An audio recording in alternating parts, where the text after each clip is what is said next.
Dear students, welcome to my YouTube channel class 8 science chapter 3। आज का हमारा topic है माइटोसिस। माइटोसिस क्या है? सेल डिवीजन की टाइप है। सेल डिवीजन क्या है? कल हमने डिस्कस किया था। सेल डिवीजन क्या है? एक प्रोसेस है जिसमें एक सेल डिवाइड होता है और टू डॉटर सेल्स बनते हैं। जो सेल डिवाइड होता है वो पेरेंट सेल होता है और जो सेल प्रोड्यूस होते हैं वो डॉटर सेल्स होते हैं। उसमें हमने एक फेज के बारे में पढ़ा था जो कि इंटरफेज था।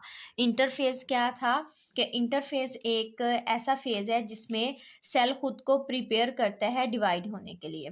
उसमें हमने पढ़ा कि सेल क्या करते हैं, सेल कौन सी प्रिपरेशंस करता है। सेल अपने साइज में बड़ा होता है और डीएनए को डुप्लीकेट करता है। इसके अलावा हमने एक बात ये भी पढ़ी थी कि सेल क्रोमोसोम्स को डबल करता है। क्रोमोसोम डुप्लीकेट होते हैं इंटरफेज में। उसके बाद हमने इसमें न्यूक्लियर डिवीजन पढ़ी थी। न्यूक्लियर डिवीजन क्या थी? न्यूक्लियस का डिवाइड होना। और साइटोकाइनेसिस में हमने पढ़ा था कि ये साइटोप्लाज्म का डिवाइड होना साइटोकाइनेसिस है। तो ये आज हम अब पढ़ते हैं कि जो सेल हमने पढ़ा कि डिवाइड होता है, इसकी टू टाइप्स हैं सेल डिवीजन की। तो आज हम फिर माइटोसिस को डिस्कस करते हैं। माइटोसिस क्या है? माइटोसिस सेल डिवीजन की एक टाइप है जिसमें क्या होता है, एक पेरेंट सेल डिवाइड होता है और टू डॉटर सेल्स बनते हैं। लेकिन इसमें जो एक बात याद रखने वाली है वो ये है कि जितने क्रोमोसोम्स पेरेंट सेल में होते हैं उतने ही हर डॉटर सेल में होते हैं। इसको हम पढ़ते हैं mitosis. Mitosis is a process by which the parent cell divides into two daughter cells with same number of chromosomes as in the parent cell.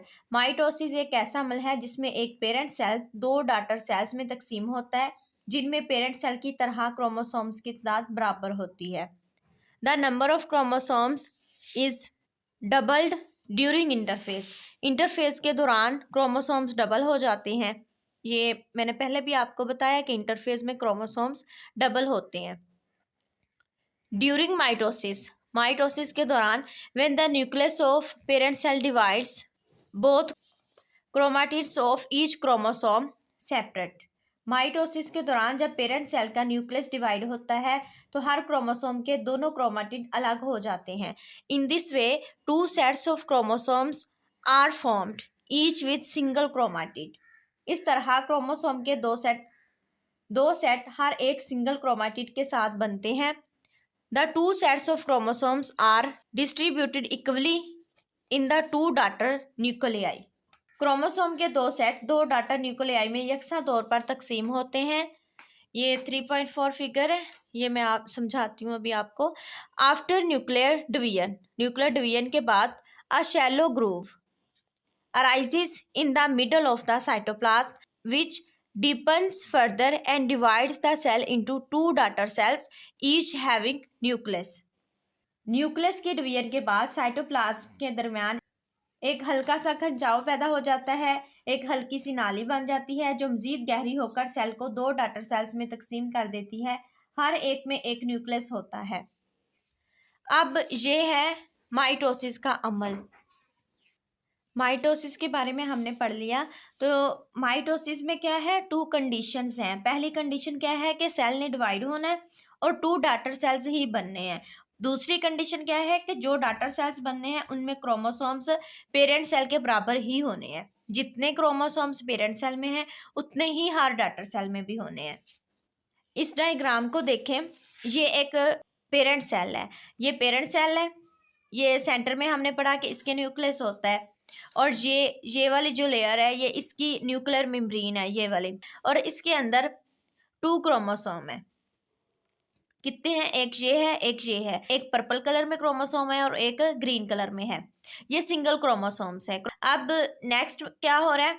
Next हमने इंटरफेस में पढ़ा कि क्या होता है कि सेल खुद को प्रिपेयर करता है डिवाइड होने के लिए। तो इंटरफेस के दौरान फिर वो क्या करता है, अपने क्रोमोसोम्स को डबल करता है। क्रोमोसोम्स डुप्लीकेट होते हैं। आप इसमें अगर देखें तो ये क्रोमोसोम जो सिंगल था यहाँ पे क्या हो गया है, डबल हो गया है। और ये जो ग्रीन कलर का था ये भी इसमें डबल हो गया है कि क्रोमोसोम्स इसमें डबल हो गए हैं। इसमें फिर ये जो न्यूक्लियर मेम्ब्रेन है ये ब्रेक होना शुरू हो गई है। मुकम्मल तौर पे डिवाइड नहीं हुई, यहाँ से ये ब्रेक होना शुरू हो गई है। ये प्रोसेस क्या था? इंटरफेस था जिसमें सेल क्रोमोसोम्स को डुप्लीकेट करते हैं, क्रोमोसोम्स डबल होते हैं। अब नेक्स्ट कौन सा फेज आ रहा है? न्यूक्लियर डिवीजन है। न्यूक्लियर डिवीजन क्या थी कि न्यूक्लियस डिवाइड होता है। न्यूक्लियस यहाँ पे आपको नजर नहीं आ रहा, तो यहाँ पे जो क्रोमोसोम्स हैं वो इसके सेंटर में आ गए हैं। ये जो धागा नवास आते हैं इनको हम बोलते हैं स्पिंडल फाइबर्स हैं। अगर आप इसको देखें तो ये इधर भी स्पिंडल फाइबर्स हैं, इधर भी स्पिंडल फाइबर्स हैं। ये क्रोमोसोम्स इनके सेंटर में है, इस तरफ से भी फाइबर्स हैं स्पिंडल फाइबर्स और इस तरफ से भी हैं। तो यहाँ पे क्या होता है? एक खिंचाव पैदा होता है। ये स्पिंडल फाइबर्स इस तरफ खींच रहे हैं, क्रोमोसोम को इस तरफ खींच रहे हैं, ये वाले भी इस तरफ भी उसको खींच रहे हैं और इस तरफ भी खींचते हैं। तो इसके नतीजे में क्या होगा? जब खिंचाव होगा दोनों तरफ से तो क्रोमोसोम्स क्या होंगे? अलग हो जाएंगे। तो इसमें अगर आप देखें कि ये फिर यहाँ पे सिंगल हो गए हैं, इस तरफ और इस तरफ। नेक्स्ट क्या होता है? नेक्स्ट फेज में नेक्स्ट साइटोकाइनेसिस है। साइटोकाइनेसिस क्या था कि ये साइटोप्लाज्म डिवाइड होता है। तो यहाँ पे अगर आप देखें इस फेज में क्या होगा? ये जो मेम्ब्रेन है तो ये क्या होगी? ये क्लोज होना शुरू हो जाएगी। इतनी क्लोज हो रही है, इतनी क्लोज हो जाएगी कि ये आपस में जुड़ जाएगी और यहाँ पे सेल क्या हो जाएगा? फिर सेपरेट हो जाएगा इससे। तो यहाँ पे आप देखें तो ये जो सेल है यहाँ से सेपरेट हो गए, अलग अलग 2 सेल्स बन गए हैं जो कि डॉटर सेल्स हैं। डॉटर सेल्स में क्या है? इसमें भी 2 क्रोमोसोम्स हैं, इसमें भी 2 क्रोमोसोम्स हैं। अगर आप दोबारा से देखें पेरेंट सेल को तो इसमें भी क्या था? 2 क्रोमोसोम्स थे और एक डॉटर सेल बना है, इसमें भी 2 क्रोमोसोम है, इसमें भी 2 क्रोमोसोम है। तो इस तरह से ये सारा जो प्रोसीजर है इसको हम बोलते हैं ये माइटोसिस है, जिसमें एक पेरेंट सेल डिवाइड हुआ, उससे 2 डॉटर सेल्स बने और पेरेंट सेल में जितने क्रोमोसोम्स थे उतने ही हर डॉटर सेल में क्रोमोसोम्स हैं। ये था माइटोसिस का अमल। तो माइटोसिस का अमल ज़रूरी क्यों होता है? तो माइटोसिस आप यूँ समझ लें कि जब आप छोटे छोटे से बड़े होते हैं तो आपके जिस्म में नए सेल्स माइटोसिस के ज़रिए बनते हैं, या फिर जब आपको कोई चोट लगती है तो पुराने और जो ज़ख्मी सेल्स होते हैं उनकी जगह नए सेल्स ये इसी माइटोसिस के अमल से ही बनते हैं। इसी तरह से एक सेल डिवाइड होता है और 2 डॉटर सेल्स बनाता है और उनमें फिर क्रोमोसोम्स की तादाद पेरेंट सेल के बराबर ही होती है। दोबारा से एक दफ़ा डायग्राम को देख लें। पेरेंट सेल था, पेरेंट सेल में 2 क्रोमोसोम्स थे, 2 क्रोमोसोम्स इंटरफेस में उन्होंने क्या किया? खुद को डबल कर लिया।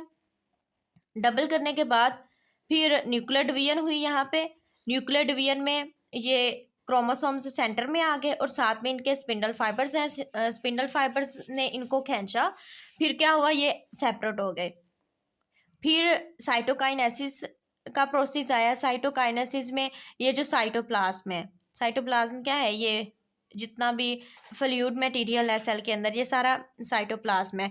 तो साइटोप्लाज्म यहाँ पे डिवाइड हुआ, ये 2 डॉटर सेल्स बने, 2 डॉटर सेल्स बने तो हर डॉटर सेल में उतने ही क्रोमोसोम है जितने कि उसके पेरेंट सेल में मौजूद है। माइटोसिस के लिए 2 बातें आपने माइंड में रखनी है कि माइटोसिस में पेरेंट सेल से 2 डॉटर सेल्स बनते हैं और डॉटर सेल्स में क्रोमोसोम्स की तादाद उतनी ही रहती है जितनी कि पेरेंट सेल्स में होती है। जैसे यहाँ पे 2 क्रोमोसोम्स हैं तो अगर यहाँ पे 4 क्रोमोसोम्स होते तो हर डॉटर सेल में भी यहाँ पे 4 क्रोमोसोम ही होते।